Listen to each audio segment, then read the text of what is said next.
अच्छा करे, सकारात्मक करे, जो जीवन भी हमारा खुशियों से भर जाए, मन हमारा शांति और शक्ति से भर जाए, परिवारों में स्वीटनेस आ जाए, जो कड़वाहट है वो खत्म हो जाए। मैं आपसे कहना चाहूँगी कि अगर मन में किसी के लिए भी नाराज़गी है किसी भी कारण से, तो एक सुंदर संकल्प इस रक्षाबंधन पर हम कर सकते हैं। उनको एक बहुत बड़ी गिफ्ट, क्षमादान दे सकते हैं। क्या विचार है आप सभी का? एग्री हैं? क्योंकि ये जो क्षमा शब्द मैंने बोला, ये बहुत बड़ी गिफ्ट उल्टा मुझे देने वाला है, रिटर्न गिफ्ट जिसको हम कहते हैं। हमारे मन को जो शांति, सुकून मिलेगा, जो खुशी मिलेगी, वो इतनी कीमती होगी कि उसकी कीमत आकी नहीं जा सकती। तो इस रक्षाबंधन पर मन में अगर कुछ किसी से मन मुटाव चल रहा है, रिलेशन में कुछ कड़वाहट चल रही है, या किसी भी प्रकार का नाराज़गी है, या मन में किसी ने कुछ हमारे साथ ऐसा कर दिया है कि बदले का भाव है, मुझे इससे बदला लेना है, या फिर कुछ बुरा अशुभ भाव है, ईर्ष्या का भाव है, तो पर्सनली अपनी खुशी के लिए, अपने मन की चैन के लिए, अपनी रात की अच्छी नींद के लिए, अपनी हेल्थ के लिए, अपनी लोकप्रियता के लिए, अपनी महानता के लिए, इस रक्षाबंधन को, उन सभी भावों को चेंज करके मन में केवल एक ही भाव, एक तो क्षमा भाव। बहुत बड़ी बात है ये। मैं आपको बताऊं कि कोई भी कमजोर व्यक्ति क्षमा नहीं कर सकता। क्षमा करने के लिए मनोबल चाहिए, विल पावर चाहिए, कॉन्फिडेंस चाहिए, विशाल दिल चाहिए, पॉजिटिव चिंतन चाहिए। इसीलिए क्षमा के साथ कहा गया कि ये वीरों का आभूषण है, कमजोर तो इसे धारण नहीं कर सकते। कमजोर सोल्स जो होंगी वो तो बदले के लिए सोचेंगी, ईर्ष्या की आग में जलेंगी, क्रोध में उनमें पनपता रहेगा। लेकिन जो प्योर सोल होती हैं, पावरफुल सोल होती हैं, वो कहीं ना कहीं क्षमा में, कॉम्प्रोमाइज करने में विश्वास रखती हैं, पहला प्रयास करती हैं। तो एक ये सुंदर प्रयास हम रिलेशंस के लिए करेंगे। कोई भी हो चाहे उसमें माफ़ कर दीजिए। और यदि मेरे से कोई भूल हो गई है, मुझे कोई गिल्ट है अपने अंदर में, या मुझे लगता है कहीं ना कहीं मेरे से भी गलतियां हुई होंगी, तो मैं भी उस दिन सुबह उठकर अपने इष्ट देव के सामने बैठकर, ऊपर वाले के सामने बैठकर सच्चे हृदय से सर झुकाकर अपनी भूलों को स्वीकार करते हुए माफ़ी मांग लूं। और माफ़ी मांगने के साथ साथ जिनसे भी मेरे कड़े कार्मिक अकाउंट हैं, जिनको भी लगता है कि इसके साथ मेरी बनती नहीं, या इनसे बहुत कड़े हिसाब किताब है, या इनसे बहुत सारे संघर्ष, चुनौती मुझे मिलती है, इनको मुझे सहन करना पड़ता है, सुनना पड़ता है, इनकी वजह से मेरा अपमान होता है, या मेरी लाइफ में डिस्टर्बेंस है, तो उस सुबह सुबह उठते ही उनको ब्लेसिंग दीजिए। जो नेगेटिविटी उनके मन में है, अगर उसे हम खत्म कर सकते हैं तो नेगेटिविटी भेजकर नहीं कर सकते, उनके लिए बुरा सोचकर नहीं कर सकते। उनको यहाँ से हम पॉजिटिव पावरफुल एनर्जी भेजें, तो जैसी मेरी अंदर से उनके लिए मनसा होगी, वैसी ही मैं उनकी मनसा को बना सकती हूँ।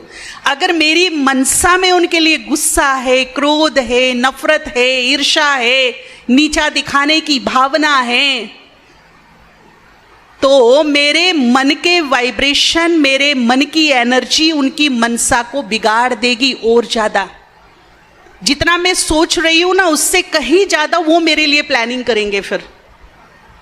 और यदि मैं पॉजिटिव सोच के बीज डाल दूं अपने मन में कि वो जैसा है रहे, लेकिन मुझे अपनी ओर से उसे पॉजिटिव एनर्जी देनी है।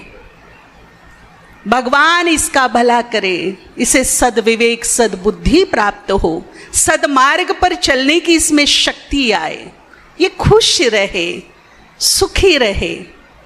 तो ये दुआएं हम दे सकते हैं कि नहीं दे सकते? दे सकते हैं। और आप देकर देखिए, देने के बाद आपके मन की स्थिति क्या होगी, उस दिन आपका दिन कैसा बीतेगा, रात कैसी बीतेगी, आप याद करेंगे। चेंज लगेगा, बहुत बड़ा चेंज। तो एक तो ये काम करेंगे। दूसरा, समय अनुसार आपसे मैं कहना चाहूंगी, आप पूरे विश्व के हालात देख रहे हैं, क्या चल रहे हैं। बहुत बड़ी चुनौती आ गई है मानवता के सामने।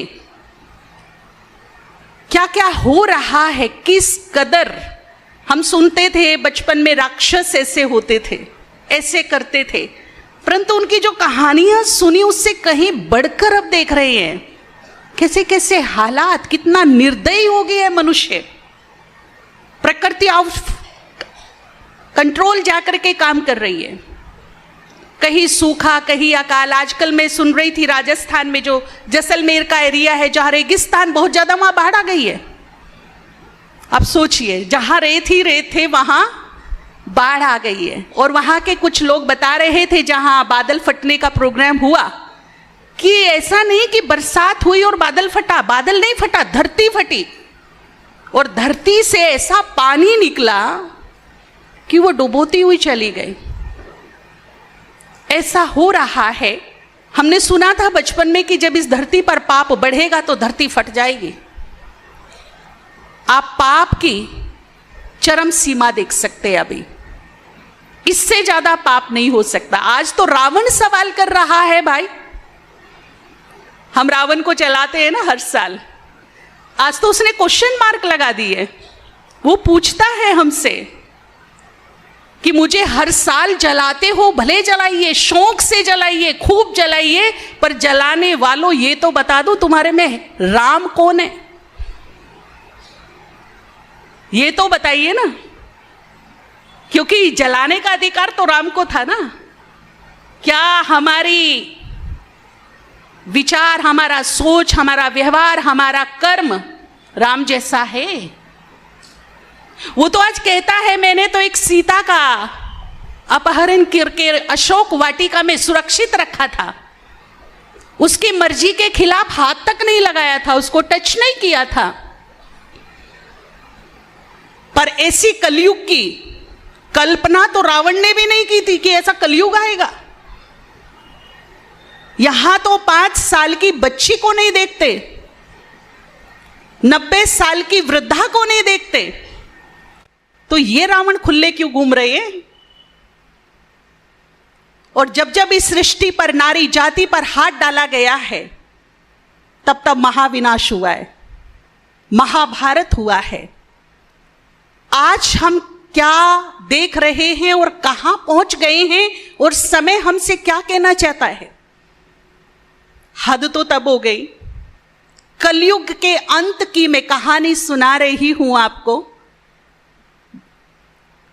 अपना तीसरा नेत्र खोल कर समय को भांप लीजिए, समय कहां पहुंच गया है। देखिए, शास्त्रों में हमने पढ़ा था, सुना था कि माता कभी कुमाता नहीं बन सकती, परंतु आज हमारी माताएं बहनें कुछ देशों में ऐसा बिजनेस कर रही है जिसको सुनकर के रूह कांप जाएगी। वो गर्भ धारण करती हैं, 4-5 महीने का जब वो गर्भ हो जाता है उसको बेचती हैं, और सुना गया है कि वो मांस दुनिया का सबसे टेस्टी मांस होता है, हेल्दी मांस होता है खाने में। कैसा लगा सुन के आप सभी को? अब ये धरती नहीं फटेगी तो क्या होगा? क्या होगा? तो समय अनुसार हमें चलना है। और मैं आपको बहुत बड़ी बात कहने जा रही हूं कि आने वाला समय जो है, आज से 5 साल पहले हम देख सकते हैं, उससे 10 साल पहले कैसा टाइम था, आज कैसा टाइम है, आने वाले 5 साल के बाद कैसा वक्त होगा, नाजुक स्थिति परिस्थिति से हमें गुजरना होगा। और ऐसे टाइम पर हमें 2 चीजें अपने साथ रखनी हैं। अगर अपना जीवन, अपना परिवार हम खुशहाल सुरक्षित चाहते हैं, और जो आजकल बड़े बड़े साइंटिस्ट बोल रहे हैं, डॉक्टर बोल रहे हैं कि अपने जीवन में स्पिरिचुअलिटी को ले आइए, वो हमारे मन को स्ट्रोंग रखेगा, मन के स्टैमिना को बढ़ा करके रखेगा।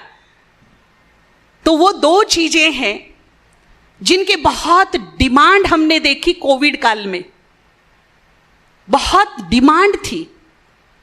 एक थी दुआएं। हमने देखा धन वालों का धन धरा का धरा रह गया। ऐसी कितनी कहानियां हम लोगों के सामने आई कि जो 10 हॉस्पिटल बनाने की सामर्थ्य रखते हैं, उन्हें एक बेड अवेलेबल नहीं हो रहा था। अब सोचिए, तो 10 हॉस्पिटल बना सकता है, उसको रिक्वेस्ट करने के बाद भी एक बेड हॉस्पिटल में नहीं मिल रहा था। और जब मिला तो किस हालत में मिला, मैं आपको एक सच्चा अनुभव शेयर कर रही हूं, गुजरात का है। पूरा दिन हो गया, ऑक्सीजन डाउन होती जा रही है, पूरी सोर्स, सिफारिश, सगे संबंधी, पद, पोजीशन सब यूज कर लिया, कुछ काम नहीं आ रहा है। वाइफ ने दम तोड़ दिया शाम तक। शाम को एक फोन आता है कि एक बेड अभी खाली होने वाला है, एक पेशेंट बहुत क्रिटिकल कंडीशन से गुजर रहा है, बस जाने वाले, तुरंत ले आइए। अब जब वो हॉस्पिटल पहुंचा, उसी के सामने उस पेशेंट ने दम तोड़ा, लास्ट सांस ली। उसको स्ट्रेचर पे उठाया बेड से, और जो स्ट्रेचर पे था पेशेंट, उसी ही बेड पे इमीडिएट उसको डाल दिया, चादर तक चेंज नहीं की। पहले तो आप बताइए कि जब वो खुली आंखों से ये सब देख रहा था तो उसकी मानसिक स्थिति क्या होगी, मेंटली वो कितना स्ट्रोंग होगा। फिर उसको एक बाइपैप करके मशीन चाहिए थी, जो ऑक्सीजन सिलेंडर में लगती है, फेफड़ों में बहुत तेजी से ऑक्सीजन जाती है उससे। उसकी कीमत मैक्सिमम 60,000, 75,000 ऐसे कुछ थी, पर भारत में हॉस्पिटल में लिमिटेड थी। ये तो किसी को नहीं पता था कि इसकी आवश्यकता पड़ेगी तो इसका स्टॉक रख ले हम। वो नहीं मिली उसको। अब उसने अनाउंस किया कि मैं 1 से 5 करोड़, ध्यान से सुनिएगा, 1 से 5 करोड़ खर्च कर दूंगा इसको लेने में, पर ये मुझे किसी तरह पहुंचा दीजिए। लेकिन वो उसको नहीं मिली। धन था, पद पोजीशन था, सगे संबंधी थे, सोर्स सिफारिश भी थी, पर टाइम पर कुछ काम नहीं आ रहा था। जब उसको लगा कि ना मेरा धन आज मुझे साथ दे रहा है, ना सगे संबंधी साथ दे रहे हैं, किसी का भी मुझे हेल्प नहीं मिल रहा है, तो ये एक सच्ची स्टोरी मैं बता रही हूं। उन्होंने रात को 10:30, 11 बजे ब्रह्मा कुमारी आश्रम में फोन किया। वो कॉन्टेक्ट सोल थी ब्रह्मा कुमारी की। उसने कहा, बहन जी मैंने सारे उपाय कर लिए, अब आप ही कुछ करिए, कुछ काम नहीं आ रहा है। आज जितना मैं लाचार हूं, इतना कभी नहीं हुआ लाइफ में। आप मेरे लिए प्रे कीजिए, आप मेरे लिए दुआ कीजिए।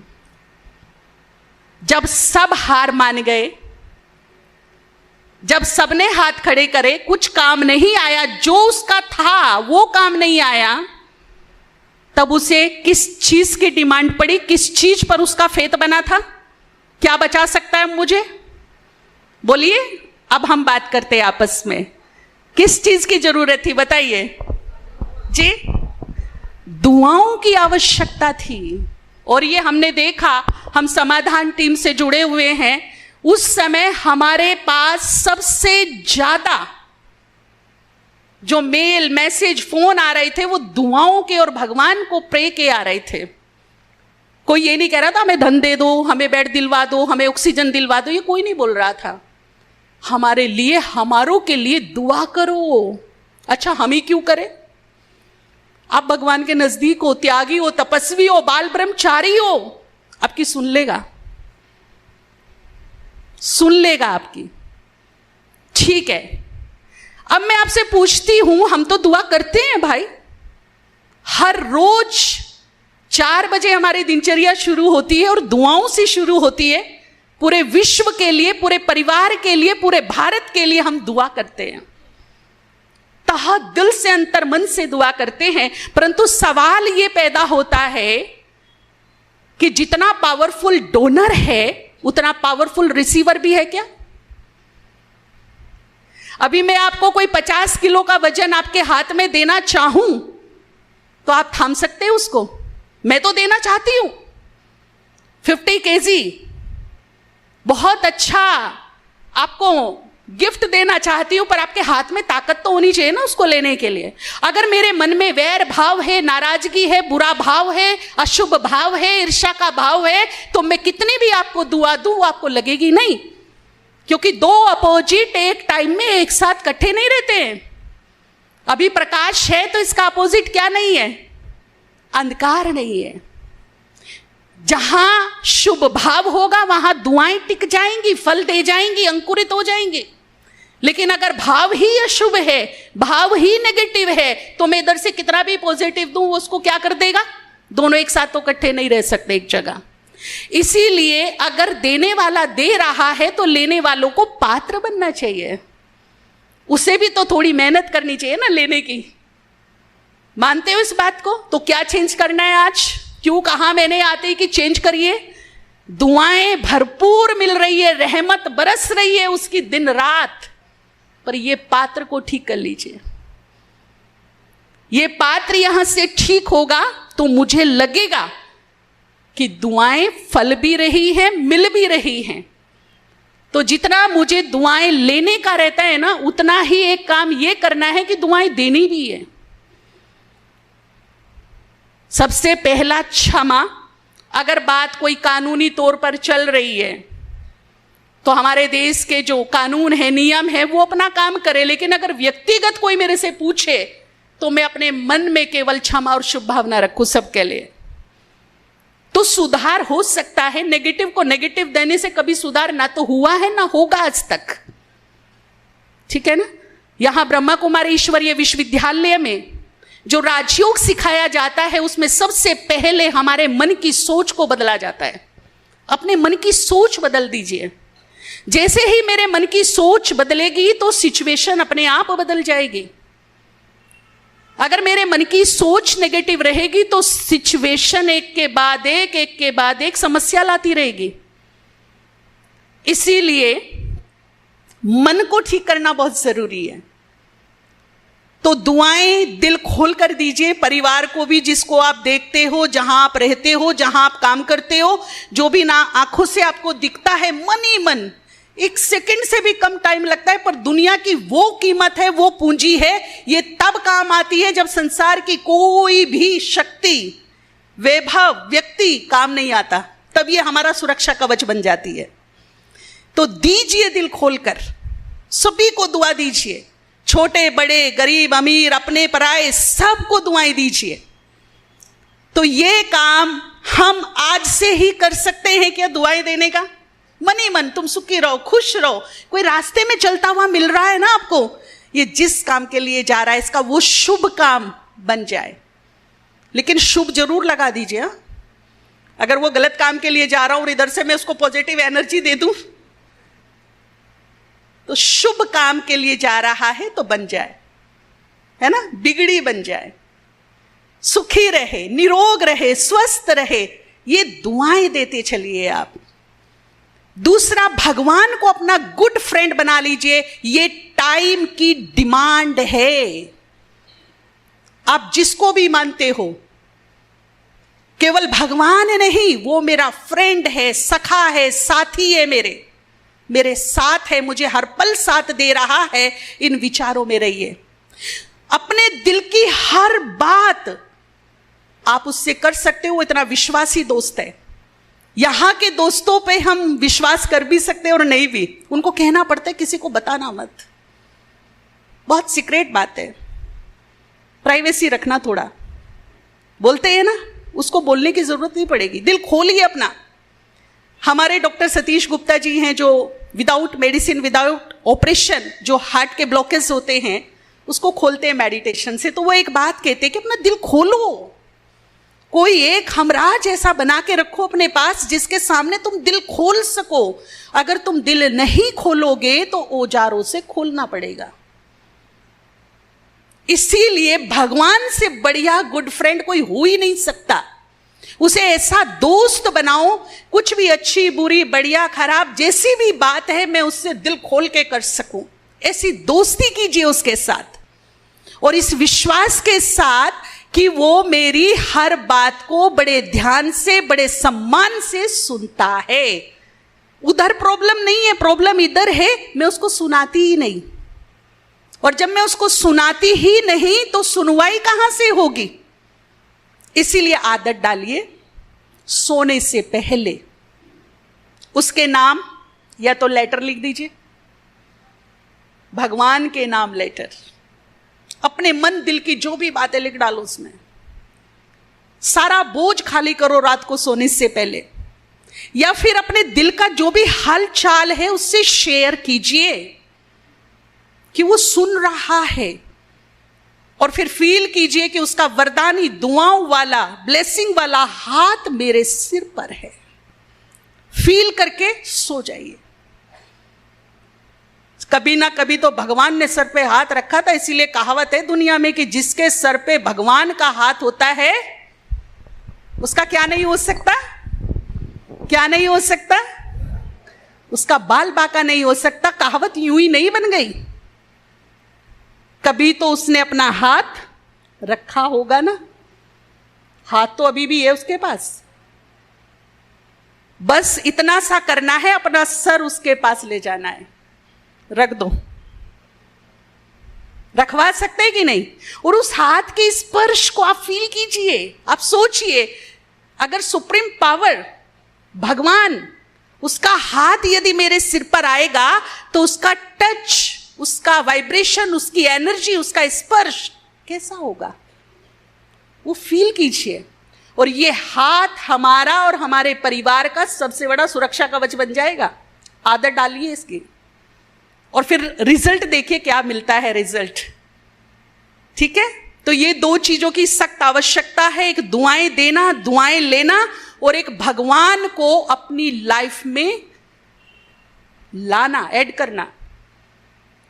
ऐसा दोस्त जिससे मैं हर बात कर सकती हूं, और इस विश्वास के साथ कि वो मेरी सुनता है, इस विश्वास के साथ, तो स्पिरिचुअलिटी मेरी लाइफ में उतरनी शुरू हो जाएगी। आने वाले समय में लंबे रेस के घोड़े बनेंगे वो, जिसकी जीवन में स्पिरिचुअलिटी होगी। अब डिमांड स्पिरिचुअलिटी की होगी। ठीक है ना? देखिए, भगवान को हम कहीं ना कहीं तो मानते हैं, किसी ना किसी रूप में मानते हैं, हमारा बिलीव है परमात्मा में। हमारे घर के किसी ना किसी कोने में एक मिल जाएगा, हमारा विश्वास है हमारे घर में। परंतु आज मैं आपको कहना चाहूंगी कि आपके घर के कोने में, दीवार पर उसे स्थान दो या ना दो, परंतु अपने दिल में जरूर दो। दिल का एक कोना उसके नाम कर दो, ये मेरे दिल में रहता है। घर में रखो या ना रखो, वो आपकी मर्जी है। दूसरी बात, हम भगवान को इमरजेंसी में ज्यादा यूज करते हैं, दिल से कम दिमाग से ज्यादा इस्तेमाल करते हैं आज की डेट में, है ना? ये सब है, इसीलिए भक्ति में शक्ति खत्म हो गई। मैं 2 अगरबत्ती भी यदि भगवान को अर्पित करती हूं तो लिस्ट की इतनी लंबी कामनाएं होती है मेरे पास, कामनाओं की लिस्ट, राइट? मेरा बेटा अच्छे से पास हो जाए, नौकरी लग जाए, पति का धंधा अच्छा चले, मेरे घुटने ठीक हो जाए, ले पकड़ 2 अगरबत्ती। होता है कि नहीं? कभी 2 अगरबत्ती निस्वार्थ भाव से मैंने भगवान को अर्पित नहीं की है। कोई मुझे जब भी मिले, जब भी पूछे तो स्वार्थ से ही बात करे, स्वार्थ से ही मिले, तो मैं भी दूरियां बनानी शुरू कर दूंगी, समझ जाऊंगी कि मतलब ही है। बिना मतलब के तो आता ही नहीं है। तो भगवान को इतनी समझ नहीं है क्या? है, बताइए, है कि नहीं इतनी समझ? कभी तो उससे ऐसे मिलिए जब वो मुझे निहारे, मैं उसको निहारूं, वो मुझ में खो जाए, मैं उसमें खो जाऊं। जब ना कोई विकल्प हो ना संकल्प हो, बस वो हो और मैं हूं। कभी तो ऐसा भी कर सकते हैं कि नहीं कर सकते? ऐसा करके देखिए, फिर से भक्ति में शक्ति आएगी। ठीक है? तो हम इमरजेंसी में जो उसको यूज करते, दिमाग से यूज करते हैं, तो वो भी दिमाग से काम लेता है। फिर जैसे गाड़ी में स्टेपनी होती है ना, बहुत ही जबरदस्त पार्ट है स्टेपनी। हमारी यात्रा हो रही है, गाड़ी में पंचर हो जाए, ये स्टेपनी फिर बहुत जबरदस्त काम करती है। उतारो, फटाफट लगा दो, यात्रा कंटिन्यू। तो परमात्मा है मेरे विश्वास में, मेरे घर में, परंतु स्टेपनी की तरह है जरूर। जब इमरजेंसी आती है तब मैं उसको यूज कर लेती हूं। जब कोई विशेष ओकेशन होता है, जब मैं उसको यूज कर लेती हूं। वैसे है ही तो है, भगवान मानती हूं मैं। पर आज मैं आपसे कहना चाहूंगी भाइयों बहनों, आज से परमात्मा को आप अपनी गाड़ी का स्टीयरिंग बना लीजिए, ताकि गाड़ी में पंचर हो ही नहीं। मेरा हर कर्म, हर सुबह उसके आशीर्वाद से शुरू हो, उसकी याद से, उसके ध्यान से शुरू हो, और मेरा हर दिन, हर रात जब आए, दिन की समाप्ति और रात्रि आए, तो उसकी याद से शुरू हो। तो उसको अपनी जीवन रूपी गाड़ी का स्टीयरिंग बनाइए, जीवन में स्थान दीजिए। और मैं यहां से आपको गारंटी से बोलती हूं कि एक दिन आएगा जब ये बात मेरी आपको याद आएंगी और काम आएगी। लगेगा, हां, स्पष्ट आपको दिखेगा कि हां, भगवान ने आज मुझे साथ दिया, भगवान ने आज मेरी रक्षा कर ली, भगवान ने आज मुझे बाल बाल बचा लिया, आज दुआएं काम आ गई, आज पता नहीं किसकी दुआ लग गई। ये बोलेंगे, चमत्कार होगा लाइफ में, अनुभव होंगे। तो इतना सा ये पॉजिटिव चेंज इस त्योहार पर करेंगे। दूसरी बात है हमारे संकल्पों की। मैंने अभी अभी कहा, अपनी सोच बदल डालिए। हम क्या सोच रहे हैं? हमारे परमपिता परमात्मा शिव कहते हैं, जैसा तुम सोचोगे वैसा ही तुम्हारा जीवन बन जाएगा। आप दुखों के बारे में सोचिए, टेंशन के बारे में ज्यादा सोचिए, बीमारियों के बारे में ज्यादा सोचिए, समस्याओं के बारे में दिन रात सोचिए, वो बढ़ती चली जाएंगी। आप समाधान के बारे में सोचना शुरू कर दीजिए, आप ठीक होने के बारे में सोचना शुरू कर दीजिए, बोलना शुरू कर दीजिए, चिंतन करना शुरू कर दीजिए, आपको रास्ते मिलने शुरू हो जाएंगे। और हम गलती क्या कर रहे हैं कि जो मुझे नहीं चाहिए अपनी लाइफ में, अपने परिवार में, वही मैं सोचे जा रही हूं। और जो मुझे चाहिए वो बहुत कम बोलती हूँ, बहुत कम सोचती हूँ, बहुत कम उस पर चिंतन है मेरा। मुझे दुख नहीं चाहिए, टेंशन नहीं चाहिए, रोक शोक नहीं चाहिए, मनमुटाव नहीं चाहिए। लेकिन 24 घंटे में सबसे ज्यादा मैं सोच क्या रही हूं, देख क्या रही हूं, बोल क्या रही हूं, कर क्या रही हूं, तो क्या परसेंटेज निकलेगी? नेगेटिव। पॉजिटिव की मार्जिन बहुत कम बची है मेरी लाइफ में। अब मैं क्यों ऐसा बोल रही हूं? हमारे हर विचार, हर सोच, हर संकल्प में क्रिएटिव एनर्जी है, निर्माण करने की शक्ति। शास्त्रों ने भी इस बात को स्वीकारा है। बात चलती है सृष्टि कैसे बनी, तो आंसर आता है ब्रह्मा ने बना डाली, रच डाली। अच्छा, ब्रह्मा ने इतनी बड़ी विशाल सृष्टि कैसे रच डाली? तो दूसरा आंसर क्या आता है? संकल्प से। तो हमारे संकल्प में रचनात्मक पावर है। हमारे विचारों में, हमारे संकल्पों में निर्माण करने की शक्ति है। अगर मेरे मन में बहुत नेगेटिव है, मैं दुख, बीमारी, रोग, शोक, समस्याओं के बारे में ज्यादा सोचती हूं, तो वो निर्माण हो रहा है, उसमें बढ़ोतरी हो रही है।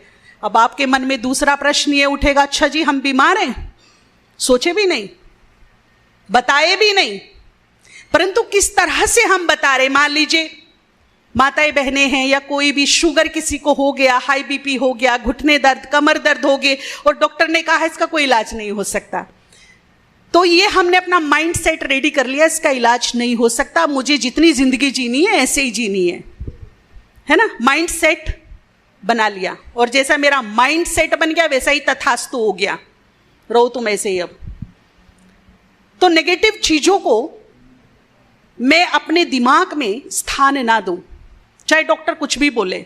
हमने ऐसी ऐसी चीजें देखी हैं समाधान टीम में, 4th स्टेज के कैंसर पेशेंट ठीक हो गए, जिसे बोला था बस 10-15 दिन का है, आज उसे 10 साल हो गए, लेकिन उसने अपना नेगेटिव माइंडसेट नहीं बनाया। उसने जीवन जीने की जो इच्छा है, जो जुनून है, उसको छोड़ा ही नहीं, पॉजिटिव रहा। पीछे डेंगू बहुत फैला, हमारा एक छोटा सा भाई कहीं दूर था, उसको डेंगू हो गया, प्लेटलेट तेजी से घट रही थी। अब आप सोचिए उसकी जो प्लेटलेट थी वो 5000 पर आ गई। डॉक्टर ने कहा भाई तू अकेला है, अपने घर वालों को बुला ले, बता दे तेरी बहुत सीरियस कंडीशन है, तू इस हालत में ज्यादा लंबा नहीं जी पाएगा, शायद ये रात ही भारी पड़ जाए तुम पर, स्पष्ट बोला उसको।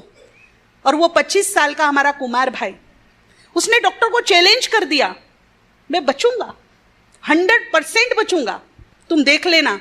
बोला तुम्हारी रिपोर्ट सही नहीं है, बोला कुछ भी हो। और उसने हमारी कुछ स्पिरिचुअल प्रैक्टिस, जो भाई जी आपको बताएंगे आकर के, सूर्य भाई, वो की। उसको हुआ क्या कि उस भाई को एक होम्योपैथी मेडिसिन उसके किसी फ्रेंड ने उसको भेजा, वो होम्योपैथी मेडिसिन लेकर उसकी रात रात में प्लेटलेट बढ़ गई और वो बच गया।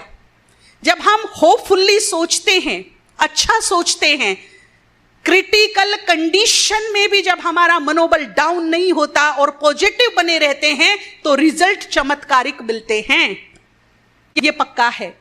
लास्ट में मैं एक बात कह करके खत्म करना चाहूंगी ताकि आप यहां से जाओ तो एक चीज लेकर जाओ। हमारा ये जो सबकॉन्शियस माइंड है ये एक जिन की तरह काम करता है, इसे हम जैसा भी विचार देंगे उस पर ये वर्क करेगा। अगर लंबा समय हमने कोई एक विचार कर लिया तो उसे ये पकड़ लेगा और उस पर काम करेगा 100%, चाहे वो नेगेटिव हो या फिर पॉजिटिव हो।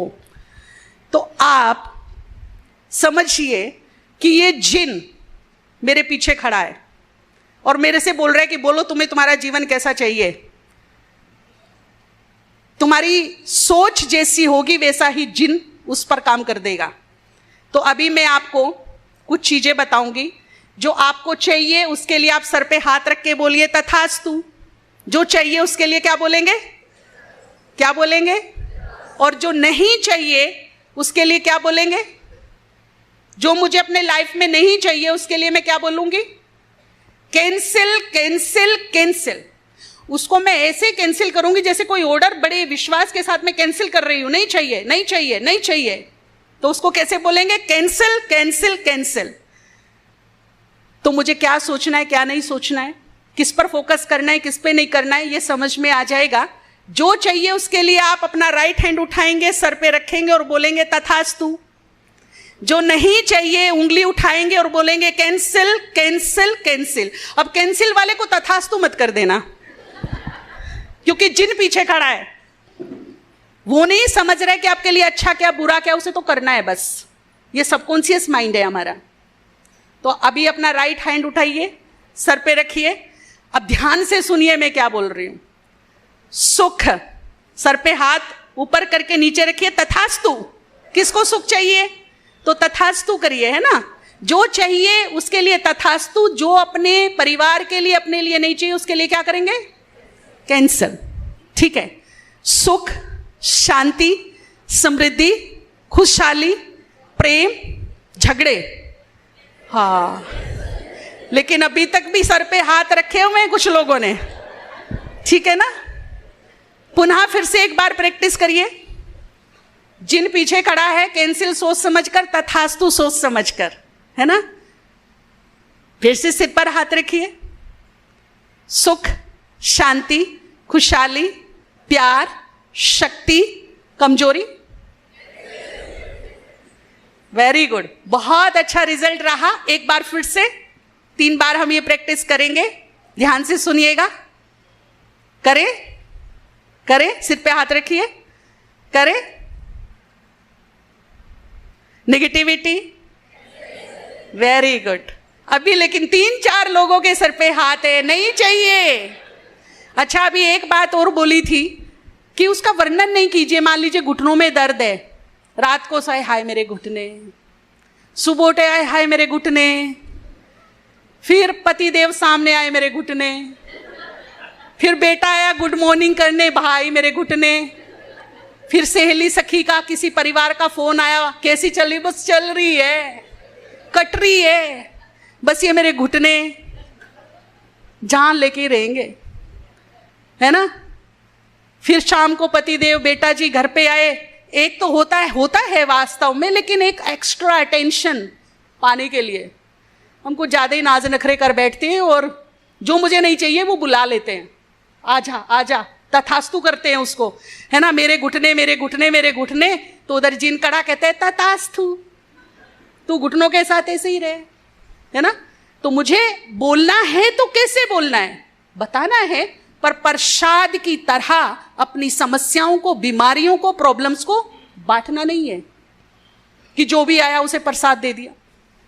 नहीं, जहां मेरी सुनवाई हो सकती है, जहां से मुझे लाभ हो सकता है, उसी को मैं बताऊंगी।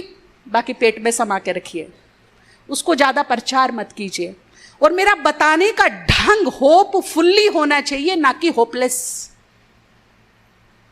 मेरे घुटने दर्द हुए हैं, परंतु बहुत अच्छी अच्छी मेडिसिन है, बहुत अच्छी अच्छी थेरेपी है, प्रयास करेंगे तो ठीक हो जाएंगे।